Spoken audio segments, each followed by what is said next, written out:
Pradeep sir కూడా ఇప్పుడే రావడం జరిగింది. I welcome you sir. Thanks అండి. ఇవాళ రవీంద్ర భారతిలో ప్రోగ్రామ్ ఉండి మురళీమోహన్ గారికి అవార్డు ఇస్తుంటే ఆ స్టేజ్ మీద ఉండడం వల్ల కొంచెం లేట్ గా వచ్చా, క్షమించండి. పబ్లిక్ స్పీకింగ్ అనేది నాకు చాలా ఇష్టమైన ప్రక్రియ. ఎందుకు ఇష్టమైన ప్రక్రియ అంటే, నేను నా 8th స్టాండర్డ్ లో 1973 సంవత్సరంలో పబ్లిక్ స్పీకింగ్ మొదలు పెట్టాను. అంటే ఇవాళ కరెక్ట్ గా ఈ సంవత్సరానికి 50 ఏళ్ళు నేను పబ్లిక్ స్పీకింగ్ లో ఉన్నాను. ఒక వ్యక్తిగా నాకు మంచి పేరు రావడానికి, ఒక వక్తగా నేను ఎక్కిన మెట్లు చాలా హెల్ప్ఫుల్ అయినాయి. ఏంటి గొప్పతనం పబ్లిక్ స్పీకింగ్ లో అంటే, 1983లో 82లో ఎన్టీ రామారావు గారు ఒక పార్టీ పెట్టారు, తెలుగుదేశం అనే పార్టీ పెట్టారు. అదే టైంలో వేరే పార్టీలోకి ఇంకో సూపర్ స్టార్ గారు కూడా ఎంటర్ అయ్యారు. రామారావు గారి సభలకు కూడా లక్షల మంది జనం వచ్చేవారు. మరి ఆ చైతన్య రథంలో వెళ్ళేటప్పుడు ఒక ప్లేస్ నుంచి ఇంకో ప్లేస్ కి ఇంకో ప్లేస్ కి వెళ్తున్నప్పుడు లేట్ గా పొద్దున వస్తా అన్న వాళ్ళు మధ్యాహ్నం, మధ్యాహ్నం వస్తా అనుకునే సాయంత్రం, ఇలా లేట్ గా వెళ్తుండేవారు. అయినా సరే జనం అట్లా పిల్లల్ని ఎత్తుకుని ఎండలో అలా వెయిట్ చేస్తూ ఉండేవారు. ఈయన వెళ్ళి అక్కడ చైతన్య రథం పైకి ఎక్కి మైకు పట్టుకుని మహోత్తంగ తరంగంలో ఉన్న నా తెలుగు ప్రజలారా మాట్లాడేటప్పటికి గుండె ఉప్పొంగిపోయి అందరూ చాలా ఆనందంగా ఉండేవారు. వచ్చిన మరొక ఆర్టిస్ట్, ఆయన గొప్పవారే, గొప్ప నటుడే, చాలా గొప్పవారే, కానీ ఆయన వక్త కాదు. ఆయన కూడా జనం వెయిట్ చేస్తుంటే ఆయన వేదిక ఎక్కి ఓ 2 నిమిషాలు మాట్లాడి దిగిపోయేవారు. ఆయన ఎవరు రాజకీయాల్లో గుర్తు పెట్టుకోలేదు. రామారావు గారు పోయి దాదాపు ఒక 30 ఏళ్ళు, 27 ఏళ్ళు అవుతున్నా ఇంకా యాజ్ ఎ స్పీకర్ ఆయన్ని గుర్తు పెట్టుకుంటారు. ద పవర్ ఆఫ్ స్పీకింగ్ ఎప్పుడు వస్తుంది అంటే, మనం చెప్పదలుచుకుంది, మన మనసులో ఉన్న భావం మన మెదడులోకి వెళ్ళి మన నోటి ద్వారా ప్రయాణించి అవతల వాళ్ళ చెవుల నుంచి, అవతల వాళ్ళ మెదడు నుంచి వాళ్ళ మనసులోకి వెళ్తాం. ఈ కంప్లీట్ ప్రాసెస్ ని ఎఫెక్టివ్ కమ్యూనికేషన్ అంటారు. ఎఫెక్టివ్ కమ్యూనికేషన్ లో first step the art of public speaking, effective public speaking. ఏంటి ఎఫెక్టివ్ పబ్లిక్ స్పీకింగ్? ఈ రోజున మారుతున్న కాలంలో పాటు ఈ పబ్లిక్ స్పీకింగ్ మీద మనకి ఇంట్రెస్ట్ ఎక్కువైంది. వాట్ ఈస్ పబ్లిక్ స్పీకింగ్ అంటే, డిక్షనరీ మీనింగ్ ఏంటంటే, ఇద్దరి కంటే ఎక్కువ వ్యక్తులతో మీరు మాట్లాడితే దాన్ని పబ్లిక్ స్పీకింగ్ అంటారు. అంటే మీరు చిన్న పవర్ పాయింట్ ప్రజెంటేషన్, మీ కస్టమర్ ఓ చిన్న ప్రజెంటేషన్, మీ బ్యాంకర్ తో మాట్లాడుతున్నా, ఎక్కడ ఎప్పుడు ఏం అవసరం వచ్చి మనం మాట్లాడుతున్నా, మన కాలనీలో జరిగే ఒక ఇండిపెండెన్స్ డే కి మీరు వ్యాఖ్యానం చేస్తున్నా, లేకపోతే ఒక కిట్టి పార్టీలో మీరు సరదాగా గేమ్ ఆడిస్తున్నా, లేదో స్టేజ్ ఎక్కి ఒక ఓట్ ఆఫ్ థ్యాంక్స్ చెప్పినా, ఒక వెల్కమ్ అడ్రస్ చెప్పినా, మీరు ఎక్కడైనా సరే మీకు ఈ పబ్లిక్ స్పీకింగ్ అనేది చాలా ఉపయోగపడుతుంది. ఎందుకు ఇలా ఉపయోగపడుతుంది అని అంటే, మనం చెప్పదలుచుకుంది స్పష్టంగా అవతల వాళ్ళకి చెప్పగలుగుతున్నాము. అంటే మన్ని మన్ని ఒక వ్యక్తి కింద, ఒక నాయకుడి కింద అవతల వాళ్ళు స్వీకరిస్తారు. నాయకత్వ లక్షణాలు అంటే ఏంటంటే, 10 మందికి మన భావాలు అర్థమయ్యేలా చెప్పటం. 3D డైమెన్షన్ లీడర్షిప్ అంటారు. 3D లీడర్షిప్ అంటే థింకింగ్, డూయింగ్ అండ్ కమ్యూనికేటింగ్. ఆలోచన విధానం, మనస, వాచ, కర్మేణ. ఆలోచనలు, మన మేధస్సు ప్లస్ అలాగే మన మాటలు, మనం చేసే క్రియలు, ఈ మూడిట్లు కూడా కలిపితేనే లీడర్షిప్ అవుతుంది. మరి పబ్లిక్ స్పీకింగ్ కోవాల్సింది ఏంటంటే, ఫస్ట్ మీకు వచ్చే సమస్య స్టేజ్ ఫియర్. నేను బాగానే మాట్లాడతానండి, ఇద్దరు ముగ్గురు ఉన్నప్పుడు బాగా మాట్లాడతా, స్టేజ్ ఎక్కితే నా స్టమక్ లో బటర్ఫ్లైస్ వచ్చేస్తాయి అని చెప్పేవాళ్ళు కొందరు ఉంటారు. నేను బాగానే మాట్లాడతానండి, బాగానే ప్రిపేర్ అవుతానండి, స్టేజ్ ఎక్కంగానే ముచ్చెమట్లు పూసేస్తాయండి, నాకు ఏం మాట్లాడాలో తెలియదండి, ఎలా మాట్లాడాలో తెలియదండి అని మాట్లాడే వాళ్ళు ఇంకొందరు ఉంటారు. ఏదో చెప్పాలనుకున్నానండి, అక్కడికి వెళ్ళిపోయిన తర్వాత ఇంకేదో చెప్పానండి, కాబట్టి నాకు ఇది చెప్పాలనుకుంది ఒకటి, చేసింది ఒకటి అనుకునే వాళ్ళు ఇంకొంతమంది ఉంటారు. ఈ స్టేజ్ ఫియర్ అనే దానికి ఫస్ట్ నేను చెప్పేది ఏంటంటే, remember you are not the alone person. ఒక్కళ్ళకే కాదు స్టేజ్ ఫియర్. ఇంత 50 ఏళ్ళ నుంచి ప్రతిరోజు గంటల తరబడి మాట్లాడుతున్నా కూడా, సారీ అండి నేను కనెక్టివిటీ పోయింది, నేను ఇప్పుడు మాట్లాడుతాను, ఇంట్లోకి వెళ్తున్నా, 1 minute లో నేను బెస్ట్ ఆడియోలోకి వచ్చేస్తాను నేను ఇంకా. సో ఆ స్టేజ్ ఫియర్ మనం ఎలా పోగొట్టుకోగలం అని అనుకుంటే, ఆ స్టేజ్ ఫియర్ మనం గుండె నిండా గాలి తీసుకుని ఒక్కసారి ఇటు అటు చూసి హాయిగా ప్రశాంతంగా మొదలు పెడితే స్టేజ్ ఫియర్ పోతుంది. ఒక్కసారి అనుభవం వస్తే రెండోసారి ఓ లాస్ట్ టైం మాట్లాడాం కదా అని రెండోసారి మూడోసారి నుంచి వస్తుంది. గుర్తుపెట్టుకోండి, 100 పుస్తకాలు చదివితే సైకిల్ తొక్కడం రాదు, సైకిల్ తొక్కితేనే సైకిల్ తొక్కడం వస్తుంది. పబ్లిక్ స్పీకింగ్ కూడా అంతే. Any skill for that matter. అది మనం ఎంత ప్రాక్టీస్ చేస్తూ ఉంటే అంత అయిపోతుంది. దీనికి ఫస్ట్ మనం ఏం చేయాలంటే, మనకు తెలిసిన మన ఇంట్లో ఉన్న వాళ్ళందరినీ ఇద్దరు ముగ్గురు కూర్చోబెట్టుకొని రిహార్సల్ చేయండి. తర్వాత అద్దం ముందు రిహార్సల్ చేయండి. వీలైతే ఇప్పుడు నేను మాట్లాడుతున్నట్టు ఒక దీంట్లో మీ ఫోన్ లోపల మీరు రికార్డ్ చేసుకుంటూ దాంట్లో కూడా మనం ప్రాక్టీస్ చేసుకోవచ్చు. ఒక్కసారి మాట్లాడేసిన తర్వాత మీరు దాని తర్వాత అద్భుతంగా మనం జీవితంలో ఇంకెప్పుడు దాని గురించి భయం లేకుండా మనం మాట్లాడేయచ్చు. అయితే ఈ స్టేజ్ ఫియర్ అయిపోయిన తర్వాత పబ్లిక్ స్పీకింగ్ లో మీరు గుర్తుపెట్టుకోవాల్సింది ఏంటంటే ఒక శాండ్విచ్ అని గుర్తుపెట్టుకోండి. శాండ్విచ్ అంటే ఏంటంటే పైన బ్రెడ్ లేయర్ ఉంటుంది, మధ్యలో మనకు కావాల్సిన స్టఫింగ్ ఉంటుంది, కింద మరో బ్రెడ్ లేయర్ ఉంటుంది. అంటే పై బ్రెడ్ లేయర్, మధ్యలో స్టఫింగ్, కింద బ్రెడ్ లేయర్, ఈ మూడు కూడా మనం కలిపామనుకోండి, ఇందాక నుంచి నేను ఏం మాట్లాడాను అని ఒక కన్క్లూజన్, ఒక క్లోజింగ్ ఉంటుంది. మధ్యలో ఉన్న స్టఫ్ మీకు శాండ్విచ్ అని చెప్పాను కదా, శాండ్విచ్. సో ఆ పై లేయర్ ఓపెనింగ్ బ్రహ్మాండంగా ఉండాలి, చివరి లేయర్ క్లోజింగ్ కూడా బ్రహ్మాండంగా ఉండాలి. మధ్యలో ఉన్న లేయర్ ఏంటంటే స్టఫింగ్ అన్నమాట. స్టఫ్ అంటే ఏంటి అంటే మనకి వెజిటేబుల్ శాండ్విచ్ కావాలంటే వెజిటేబుల్ శాండ్విచ్ తింటాం, చికెన్ శాండ్విచ్ కావాలంటే చికెన్ శాండ్విచ్ తింటాం కదా. అలా మనకి ఏ సబ్జెక్ట్ మాట్లాడుతుంటే ఆ సబ్జెక్ట్ మాట్లాడాలి. ఎందుకు మనకి ఓపెనింగ్ బాగుండాలి? అట్రాక్షన్ కదా. ఫస్ట్ మన సినిమా చూడాలంటే ఒక ప్రోమో చూస్తే కదా సినిమాకి వెళ్తున్నాం, సినిమాలో ఇంట్రడక్షన్ సీన్ చూస్తే కదా సినిమా ఎలా ఉంటుందో మనకు తెలుస్తుంది. అలా మీ స్పీచ్ లో కూడా ఇంట్రడక్షన్ సీన్ బాగుండాలి. ఎలా ఉండాలి? ఓ కొటేషన్ తో మొదలెట్టచ్చు. హస్తిమూల పంజరాలు, వార్తరావ మందిరాలు, కూడులేని లోకమిది, గుండెలోతు తాపమిది, ఇది ఏ నాగరికతకు ఫలశ్రుతి, ఏ విజ్ఞాన ప్రకాశక ప్రకృతి అని బాలగంగాధర్ తిలక్ 60 ఏళ్ల క్రితం అన్నా. మనది ఒక బతికేనా కుక్కల వలె నక్కల వలె, మనది ఒక బతికేనా సందులలో పందుల వలె, వెనక దగ ముందు దగ కుడి ఎడమల దగ అని శ్రీశ్రీ అన్న. మన దైనందిక జీవితంలో మోసపోవటమే భాగంగా, తెలివితేటలుంటే పక్కవాడిని మోసం చేయటమే ఒక ప్రధాన లక్ష్యంగా జీవితాన్ని సాగిస్తున్నప్పుడు మీకోసం మీరు బతకాలనుకునే మీ అందరికీ స్వాగతం. ఒక స్టార్టింగ్ లేదా ఒక జోక్ చెప్పొచ్చు, లేదా ఒక బ్రహ్మాండమైన ఆబ్జెక్ట్ ని చూపించవచ్చు, లేదా ఒక చిన్న కథ చెప్పొచ్చు. మీరు ఏం చెప్పినా ఒక ఆకర్షణీయమైన అందరినీ ఆకట్టుకునే ఓపెనింగ్ ఉండాలి మనకి. తర్వాత మీ కాంటెంట్ లో ఏముండాలి? త్రీ థింగ్స్ ఉండాలి. ఫస్ట్ థింగ్ ఏంటి అంటే కాంటెంట్ లో డెఫినేషన్. నేను ఎఫెక్టివ్ కమ్యూనికేషన్ గురించి మాట్లాడుతున్నాను. ఇందాక చెప్పా కదా, వాట్ ఈజ్ ఎఫెక్టివ్ కమ్యూనికేషన్. నాకు ఒక ఐడియా వచ్చింది, ఆ ఐడియాని నేను ఇక్కడ ఎన్కోడ్ చేసుకున్నాను, దాన్ని ట్రాన్స్మిట్ చేశాను, ఆ ఐడియా మీ మైండ్కి వెళ్ళింది, మీరు దాన్ని డీకోడ్ చేసుకున్నారు, నేను పంపించిన ఐడియాని ఐడియాగా మీరు అర్థం చేసుకున్నారు. అంటే intended is equal to understood is effective communication. So ప్రతిదానికి టైం మేనేజ్మెంట్ అయితే దాని డెఫినేషన్, మీరు ఏ టాపిక్ మాట్లాడుతున్నా దాని పరిచయం డెఫినేషన్ ఉంటుంది. సెకండ్ ఏముంటుంది? దాని వల్ల కలిగే నష్టాలు. ఉదాహరణకి నేను సరిగ్గా పబ్లిక్ స్పీకింగ్ మాట్లాడకపోతే నాకు ఏ నష్టాలు కలుగుతున్నాయి, వాటి గురించి మాట్లాడాలి. థర్డ్ ఏం మాట్లాడాలి? దానివల్ల కలిగే దాన్ని ఎలా మనం సాల్వ్ చేసుకోవచ్చు, నివారణ ఉపాయాలు ఎలా చేసుకోవచ్చు అని మాట్లాడాలి. ఇదంతా మన కాంటెంట్. ఇది అయిపోయిన తర్వాత కింద లేయర్ ఉంది కదా మరి బ్రెడ్ శాండ్విచ్ లో, దాని పేరు క్లోజింగ్ అంటే ఏంటి అంటే మీరు, కాబట్టి నేను చెప్పేది ఏంటంటే ఈ రోజు నుంచి ఎవరు కట్నం తీసుకోకండి, కాబట్టి నేను చెప్పేది ఏంటంటే ఈ రోజు నుంచే మనం సమయ పాలన చేయాలి, కాబట్టి నేను చెప్పేది ఏంటంటే public speaking is the best thing అని మనం మాట్లాడింది నొక్కి ఒక్కాడించి రేపటి నుంచే మీరు ప్రారంభించండి అని చెప్పే క్లోజింగ్ అనమాట. ఈ శాండ్విచ్ ని గుర్తుపెట్టుకోవాలి. తర్వాత ఇందాక నేను అట్రాక్షన్ అని చెప్పా కదా, ఆ అట్రాక్షన్ నువ్వు చెప్పడంతోనే కథ చెప్పడం కాదు, ఆ కథని మనం లింక్ చేయాలి, లింక్ చేసి చెప్పగలగాలి. ఒక ఆయన ఇంటి నుంచి బయటకు వచ్చాట, బయటికి రాగానే ఇంటి పక్కనింటి ఆయన కొత్త కారు కడుగుతున్నాడు. ఈయన వెంటనే చూసి, ఏంటి సుబ్బారావు గారు కొత్త కారు కొన్నారా అని అడిగాట. ఆయన, నేను కొనలేదండి, మా అన్నయ్య నాకు గిఫ్ట్ ఇచ్చాడు అని చెప్పి అన్నట్ట. ఈయన ఇట్లా ఆలోచిస్తున్నాడు. వెంటనే ఆ సుబ్బారావు అడిగాడు, ఏంటి ఆలోచిస్తున్నారు, మీ అన్నయ్య మీకు ఎప్పుడు గిఫ్ట్ ఇస్తాడా అని ఆలోచిస్తున్నారా అన్నాడు. లేదండి, నాకు తమ్ముడు ఉన్నాడు, వాడికి గిఫ్ట్ ఎలా ఇవ్వాలా అని ఆలోచిస్తున్నాను అని చెప్పి అన్నాడు. Attitude is not getting and forgetting, my dear friends, attitude is giving and forgiving అని మనం కలుపుకుంటూ నెక్స్ట్ టాపిక్ లోకి వెళ్ళగలిగాం.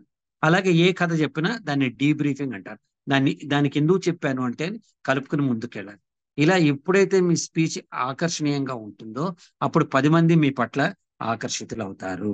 దీనివల్ల లాభాలు ఏంటి? మీరు ఒక సాఫ్ట్వేర్ ఇంజనీర్ అయితే ఈ స్పీచెస్ చెప్పడం వల్ల మీ కాన్ఫిడెన్స్ పెరుగుతుంది. 10 మంది మిమ్మల్ని ఒక హీరో వర్షిప్ తో చూస్తారు. మీరు చెప్పదలుచుకున్న మాట స్పష్టంగా చెప్పగలుగుతారు. మీరు కమ్యూనికేషన్ హీరో అవుతారు 10 మంది దృష్టిలో.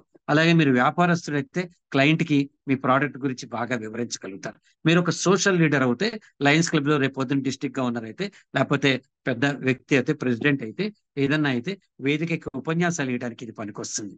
అంతెందుకు, మన ఇంట్లో వాళ్ళతో కూడా స్పష్టంగా మనం మాట్లాడాలి అంటే ఆ మాట్లాడడానికి దోహదపడే ఏకైక సాధనం మన పబ్లిక్ స్పీకింగ్ స్కిల్స్ అన్నమాట. సో సెకండ్ స్టెప్, మీరు అద్భుతమైన స్పీచ్ చేశారు, కానీ మీ బాడీ లాంగ్వేజ్, నా ముందర ఎవరో మాట్లాడారని నేను లాస్ట్కు విన్నాను, అది మీకు చెప్తున్నాను. మీ బాడీ లాంగ్వేజ్ ఎలా ఉండాలి? బాడీ లాంగ్వేజ్ ఎలా ఉండాలి? మీ వాయిస్ మాడ్యులేషన్ ఎలా ఉండాలి?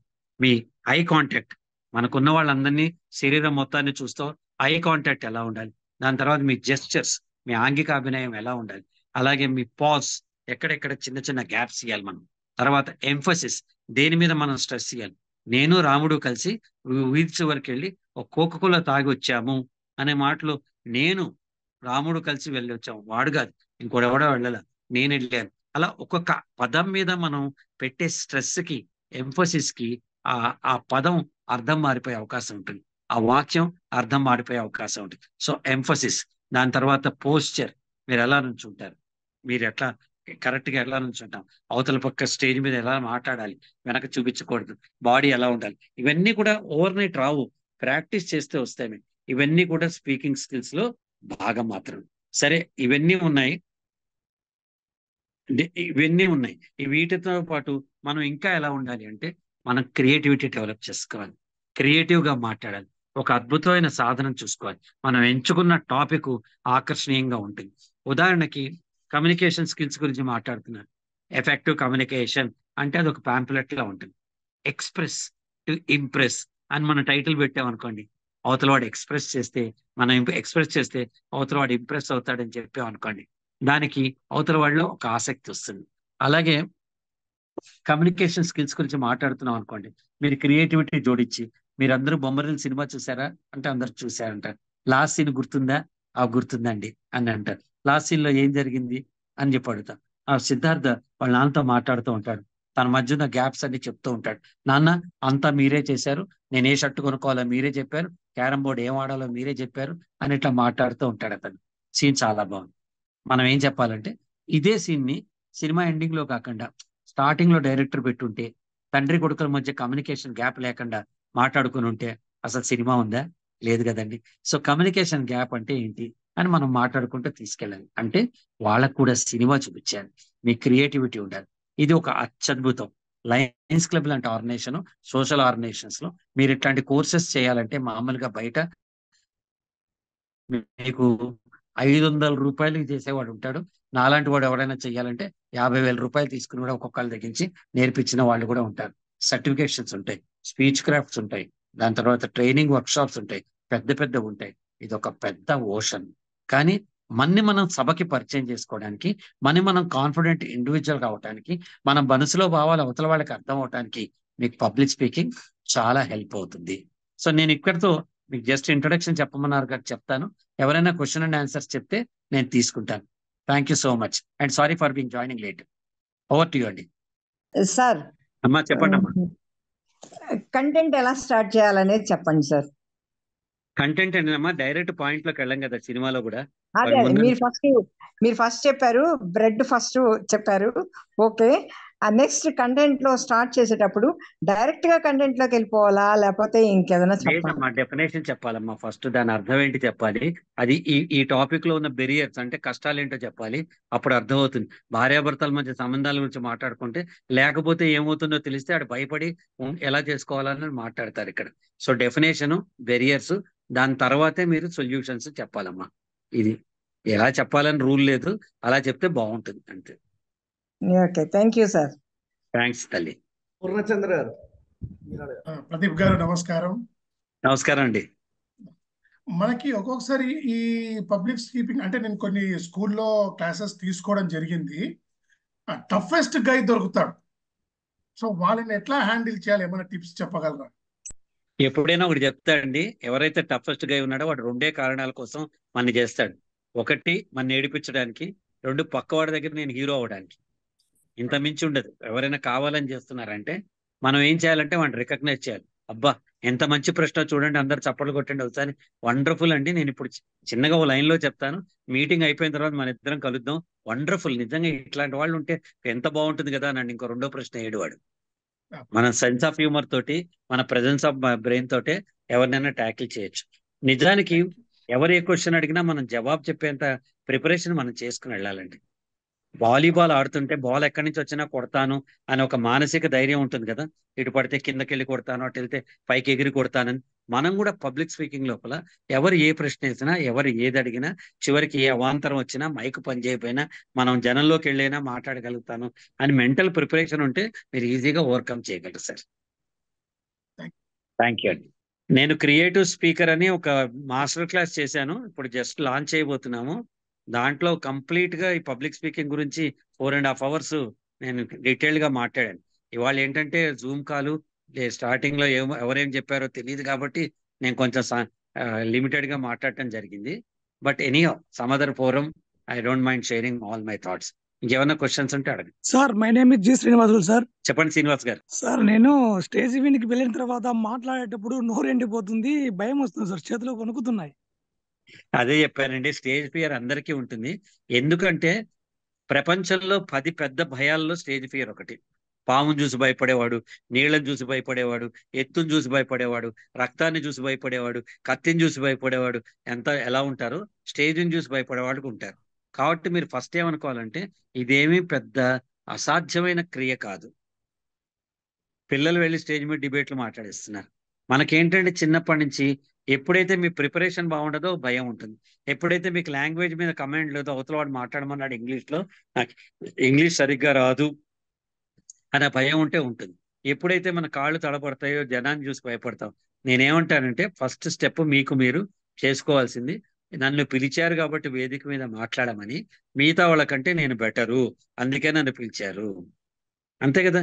లేకపోతే నన్ను ఎందుకు పిలుస్తారు వాళ్ళ గెస్ట్ కింద, మీ అందరికీ తెలియదు కాబట్టి నన్ను పిలిచారు కదా అని నేను అనుకోకపోతే, అమ్మ ఉన్న వాళ్ళలో ఆడియన్స్లో ఎంతమంది మేధావులు ఉన్నారు, నాకంటే గొప్ప వాళ్ళు ఎవరున్నారు అంటే నాలుగు తరబడుతుంది, గుండె గట్టిగా కొట్టుకుంటుంది, కడుపులో బటర్ఫ్లైస్ వస్తాయి.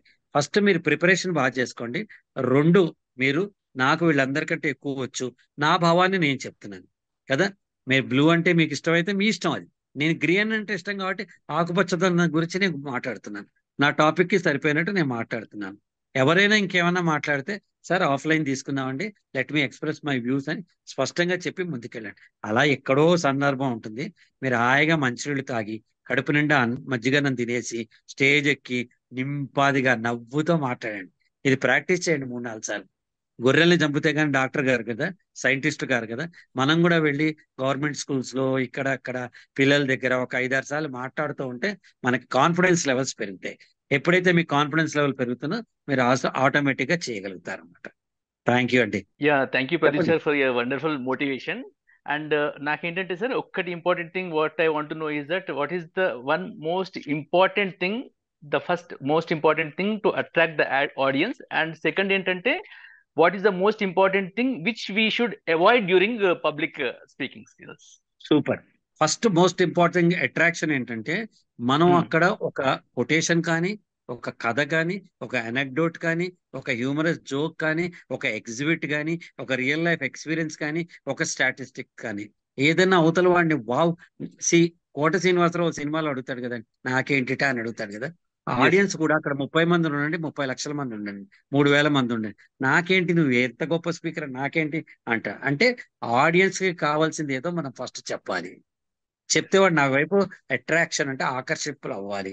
అయినప్పుడు మనం ఒక మంచి స్టోరీ, ఎందుకు చెప్తున్నానంటే అని ఒక స్టోరీతో స్టార్ట్ చేసామనుకోండి, అవతల వాళ్ళు చెప్తారు. సో ఫస్ట్ అట్రాక్షన్ లో best is anecdote, second is life experience.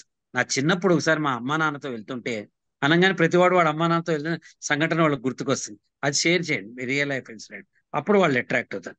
చెప్పకూడదు ఏంటి అంటే ఎక్స్క్యూజెస్, అపాలజీస్తో మీ స్పీచ్ స్టార్ట్ చేయకూడదు. సారీ అండి నాకు లేట్ అయిపోయింది, సారీ అండి నేను బాగా ప్రిపేర్ అవ్వలేదు, సారీ అండి నన్ను పిలిచారు కానీ నేను ఐఎమ్ నాట్ దట్ కేపబుల్ అని చెప్పద్దు ఎప్పుడు. అవతల వ్యక్తికి మీ దృష్టిలో పడిపోతారు, మీరు దృష్టిలో. Never start with an apology, never overstuff with statistics. 10,30,339 మంది ఈ వీడియో చూసారని చెప్పాలి, అరౌండ్ 10 lakhs చూసారు, 1 million ఆడియన్స్ అనండి. అర్థమవుతుంది. ఎవరికి కావాలి 10 లక్షలు 330 అంత ఫైన్ డీటెయిల్స్ ఎవరికి కావాలి? Don't overstuff with statistics, don't apologise, don't take the time out. మనం ఇప్పుడు ఇందాక చెప్పాను శాండ్విచ్ అని, ఓపెనింగ్, క్లోజింగ్, అట్రాక్షన్. మీ దగ్గర 10 నిమిషాలే ఉందనుకోండి, మీరు ఓపెనింగ్కి 8 నిమిషాలు వాడిస్తే దానికో థియరీ ఉంది. 181 ఎమర్జెన్సీకి ఎట్లా కాల్ చేయాలో అలా 181 అని గుర్తుపెట్టుకోండి. 10% of your time for opening of the speech. మీరు 3 గంటలు మాట్లాడినా, 30 నిమిషాలు మాట్లాడినా, 3 నిమిషాలు మాట్లాడి 10% opening, 10% closing, rest 80% you should give the stuff. Cinema ఎంత బాగా తీసినా కథ లేకపోతే ఎట్లా ఆడదు, మనకు కూడా అసలు విషయం లేకపోతే స్పీచ్ కాదు కదా. సో ఇవి చేయాల్సినవి చేయకూడదు. Thank you. సార్ పివిఎన్ రావు గారు ఇక్కడ చాట్ లో పెట్టారు, Yeah. నేను స్టేజ్ ఎక్కక ముందు అనుకుంటాను కానీ అక్కడికి వెళ్ళిన తర్వాత వేరే మాట్లాడతాను ఎలా అంటున్నారు వాళ్ళు. సార్ మీకు రావు గారు బెస్ట్ థింగ్ ఏంటంటే చేతిలో క్యూ కార్డు పట్టుకోండి, లేదా పవర్ పాయింట్ ప్రెజెంటేషన్ చేసుకోండి. క్యూ కార్డ్స్ అని ఉంటాయి, యాంకర్ చేతిలో ఉంటాయి చూడండి, తప్పు లేదు. స్పీకింగ్కి వెళ్ళినప్పుడు క్యూ కార్డ్స్ పెట్టుకోండి. 5 పాయింట్లు నేను మాట్లాడాల్సినవి అని క్యూ కార్డు పెట్టుకోండి. పెట్టుకుంటే ఒకటి తర్వాత ఒకటి మాట్లాడతారు. మైండ్లో 50 పాయింట్లు ఉన్నా ఈ 5కి కనెక్ట్ చేసుకోండి. ఉదాహరణకి ఇప్పుడు నేను మీకు చెప్పిన entire speech effective public speaking ఒక యాక్రోనిమ్ అంటే ఒక అబ్రివేషన్, ఒక పదంలో మనం చేసుకోవచ్చు. ఓపెనింగ్స్ అనే పదాన్ని మైండ్కి ఎక్కించుకోండి. Open after 5 seconds. మీకు స్టేజ్ ఫియర్ కాకుండా ఉండాలంటే ఎటు అటు చూసి గాలి పీల్చుకుని 5 seconds తర్వాత ఓపెన్ చేయండి. పీప్ ఇంటూ పీపుల్, అందరినీ చూడండి. ఎవరిని ఒక పక్కే చూస్తే ఇక్కడ నుంచున్నారనుకోండి, మిగతా వాళ్ళు వెళ్ళిపోతారు కదా. Eye contact, peep into people, అందరినీ చూడండి. ఎలక్ట్రిఫైయింగ్ ఓపెనింగ్, మీ ఓపెనింగ్ అదిరిపోవాలి. నావిగేట్ యువర్ వాయిస్, మీ బాడీ లాంగ్వేజ్ లో మీ navigate your voice. Involve people, వాళ్ళకి సంబంధించిన టాపిక్ ఎంచుకొని అవునా కాదా అని అడగండి. వాళ్ళు తలకాయ ఊపుతారు, మన దగ్గర కలుస్తూ ఉంటారు. Involving people. And then normalcy restored. మీరు ఎంత ఎమోషనల్ గా పైకి వెళ్ళినా, ఎంత ఇటు అటు వెళ్ళినా మళ్ళీ నార్మల్ గా. కాబట్టి నేను చెప్పేది ఏంటంటే అది నార్మల్ గా మళ్ళీ మొదలు పెట్టాడు. దాని తర్వాత జెస్చర్స్. మన జెస్చర్స్ ఎలా ఉండాలి? అవి ఊరికే డిస్ట్రాక్షన్ గా ఉండకూడదు, మనం చెప్తున్న దానికి కాంప్లిమెంట్ గా ఉండాలి మన body language. Gestures. S for smile. ఇప్పుడు నేను ఏం చేశాను, entire public speaking 1 week course, 2 రోజుల కోర్సు ఒక చిన్న యాక్రోనిమ్ లో పెట్టుకుని మైండ్ లోకి ఎక్కించుకున్నాను. అలాగే ఇంగ్లీష్ లో ఒక చిన్న యాక్రోనిమ్ కిస్ అని గుర్తుపెట్టుకున్నాం అనుకోండి. Keep it short and sweet, ఇది గుర్తుంటుంది. Ask, attitude, skill and knowledge. ఇలా చిన్న చిన్న పదాల్లో మన మైండ్ క్యాప్సూల్ చేసుకుని మైండ్ లో గుర్తుపెట్టుకుంటే దాన్ని మీరు మర్చిపోకుండా ఉంటారు. చెప్పదలుచుకుంది స్పష్టంగా చెప్తారు. Sir good evening sir.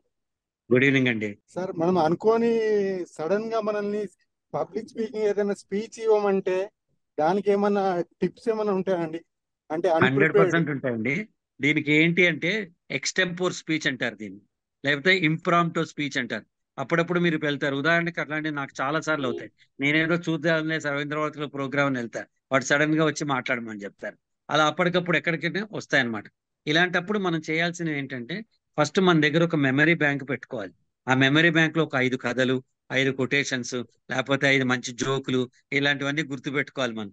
ఆ సందర్భోచితంగా వాటిని చెప్పే లోపల మైండ్ మిగతా నెక్స్ట్ ఏం చెప్పాలి, ఏం చెప్పకూడదు అన్నది ప్రాసెస్ చేస్తూ కనెక్ట్ చేసుకుంటూ వెళ్ళాలన్నమాట. మన మైండ్ లో ఎట్లయితే ర్యామ్ స్పేస్ లో మనకు కొన్ని మెమరీ చిప్స్ ఉంటే ఆ మెమరీ ఎలా అవుతాయో అలా మనకు తెలుస్తాయి. ఉదాహరణకి ఎవరైనా మనని ఓట్ ఆఫ్ థ్యాంక్స్ చెప్పమన్నారు అనుకోండి, దాని మీద గ్రాటిట్యూడ్ మీద ఒక చిన్న స్టోరీ.